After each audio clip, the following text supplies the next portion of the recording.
ফ্রিল্যান্সিংয়ের সবচেয়ে গুরুত্বপূর্ণ যে বিষয়টা হচ্ছে ক্লায়েন্টের সাথে কথোপকথন করা। সেটা মেসেজে হোক, কলে হোক। তো আমার ক্লায়েন্ট আমাকে ভিডিও কল দিয়েছিল। সাথে, সাথে রেসপন্স করতে হয়েছে। কারণ একটা ক্লায়েন্ট আপনার জন্য মনে করেন আশীর্বাদ। আপনি যদি ক্লায়েন্টকে সময় দিতে না পারেন, রাইট টাইমে মেসেজ রিপ্লাই না করতে পারেন, ক্লায়েন্ট অন্য কেউ হায়ার করে নিয়ে যাবে। ক্লায়েন্ট অন্য কাউকে হায়ার করবে। সো আপনার এই বিষয়টা সবচেয়ে গুরুত্বপূর্ণ। রাত হোক, অনেক রাত হোক, কলে চলে আসা, মেসেজ ফাস্ট করা, এগুলা খুবই গুরুত্বপূর্ণ বিষয়।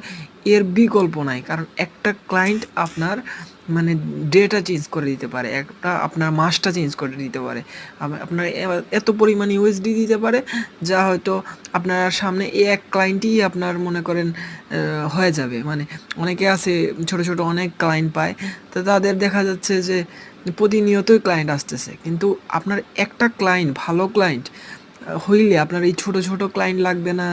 আপনি স্কিলের দিকে ফোকাস করতে পারবেন। আপনার মানে আপনি মানে সব দিকে ফোকাস করতে পারবেন। আপনার টেনশন চলে যাবে, ডিপ্রেশন চলে যাবে। কারণ যখন আপনি 3 মাস 4 মাস 5 মাস বসেও কাজ না পাবেন, তখন কিন্তু আপনার মাথায় ডিপ্রেশন চলে আসবে যে এই কাজে কি আদৌ হবে।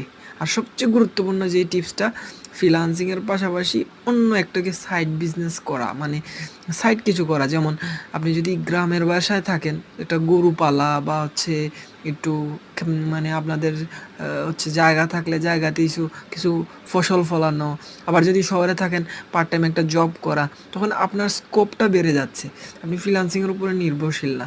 তখন এই কাজটার পাশাপাশি যখন ফ্রিল্যান্সিংটা করবেন, তখন আপনার ওই ইউএসডির চিন্তা থাকবে না। তখন আপনি ক্লায়েন্টকেও সময় দিতে পারবেন, আপনার মাথা ডিপ্রেশনও কম থাকবে, সব কিছু। মানে এই টিপসটা কেউ বলবে না আপনাকে। সো সাইড একটা বিজনেস করতে হবে।